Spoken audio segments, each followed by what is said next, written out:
હવે આપ સાંભળશો રાજકોટ જિલ્લા સમાચાર પત્ર, જેના લેખક છે જયદીપ પંડ્યા. પંડિત દીનદયાળ ઉપાધ્યાય હોસ્પિટલ ખાતે કમિશનર અને અગ્ર સચિવ આરોગ્ય અને પરિવાર કલ્યાણ હર્ષદ પટેલના અધ્યક્ષસ્થાને 14મી ગવર્નિંગ કાઉન્સિલ કમિટીની બેઠક યોજાઈ હતી. આ બેઠકમાં વિવિધ મુદ્દાઓ પર ચર્ચા થઈ હતી, જેમાં સ્વચ્છતા, સફાઈ, દવાઓ, જરૂરી સેવાઓ, કર્મચારીઓના શ્રેષ્ઠ પરફોર્મન્સ, દર્દીઓની ઝડપી રિકવરી સહિતના મુદ્દાઓની ચર્ચા કરવામાં આવી હતી.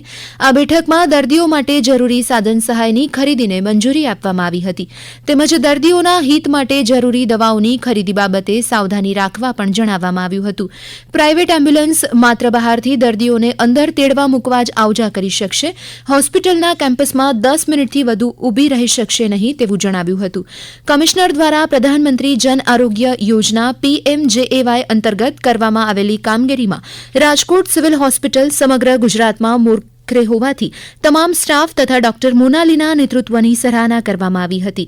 PMJAY અંતર્ગત એપ્રિલ 2025થી લઈ ઓગસ્ટ 2025 સુધીમાં 13,000થી વધુ કેસ ક્લેમ કરવામાં આવ્યા છે, જેના માટે અત્યાર સુધીમાં 10 કરોડ રૂપિયાથી વધુની રકમ રાજકોટ સિવિલ હોસ્પિટલને ચૂકવવામાં આવી છે.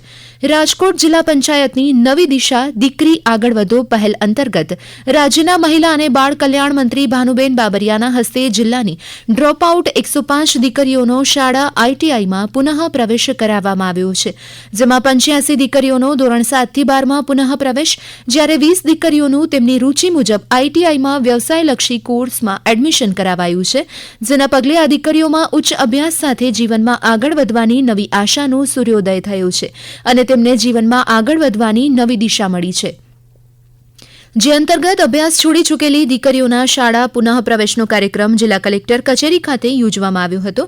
આ પ્રસંગે મહિલા અને બાળ કલ્યાણ મંત્રી ભાનુબેન બાબરિયા વિશેષ ઉપસ્થિત રહ્યા હતા. અભ્યાસમાં પુનઃ પ્રવેશ બદલ મંત્રીએ તમામ 105 દીકરીઓને તથા જિલ્લાના સમગ્ર તંત્રને આવી ઉત્તમ કામગીરી બદલ રાજ્ય સરકાર વતી અભિનંદન પાઠવ્યા હતા. મંત્રીશ્રીએ કહ્યું કે દીકરીઓના પોષણ, અભ્યાસ અને સ્ત્રી સશક્તિકરણ માટે રાજ્ય સરકાર સતત પ્રયત્નશીલ છે. અગાઉ થતી કન્યા ભ્રૂણ હત્યાના દૂષણનો ઉલ્લેખ કરતા મંત્રીએ કહ્યું કે તત્કાલીન મુખ્યમંત્રી અને વર્તમાન પ્રધાનમંત્રી નરેન્દ્રભાઈ મોદીએ બેટી બચાવો બેટી પઢાઓ કાર્યક્રમને જન આંદોલનનું સ્વરૂપ આપ્યું, જેના પગલે રાજ્યમાં દીકરીઓના જન્મદરના વધવા સાથે શિક્ષણ દર પણ સુધર્યો છે. તેમણે કહ્યું કે કુપોષિત કિશોરીઓને સશક્ત અને પોષિત બનાવવા માટે પૂર્ણાશક્તિ યોજના ચાલે છે, જેમાં આંગણવાડી દ્વારા કિશોરીઓને પોષક આહાર પૂર્ણાશક્તિના પેકેટ આપવામાં આવે છે. 1 થી 8 ઓગસ્ટ દરમિયાન સ્તનપાન સપ્તાહ અંતર્ગત વિશ્વ સ્તનપાન દિવસ તરીકે ઉજવણી કરવાની હોય છે, જેમાં 2025ની થીમ મુજબ સ્તનપાન છે શ્રેષ્ઠ રોકાણ, ભવિષ્ય માટે મજબૂત આધાર. આ થીમને સિદ્ધ કરવા માટે રાજકોટ મહાનગરપાલિકાની આંગણવાડીઓમાં વિશ્વ સ્તનપાન દિવસની ઉજવણી કરવામાં આવી.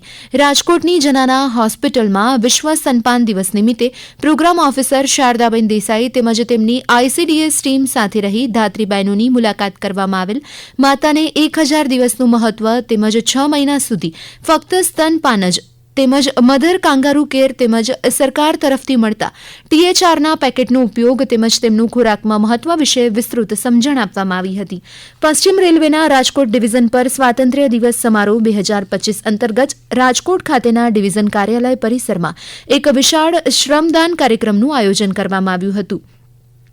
અપર ડિવિઝનલ રેલ પ્રબંધક કૌશલકુમાર ચૌબેના નેતૃત્વ હેઠળ યોજાયેલા આ કાર્યક્રમનો મુખ્ય ઉદ્દેશ્ય કાર્યસ્થળને સ્વચ્છ અને હરિયાળું બનાવવાનો હતો, જેથી કર્મચારીઓ માટે એક સ્વસ્થ અને સુંદર વાતાવરણ તૈયાર થઈ શકે.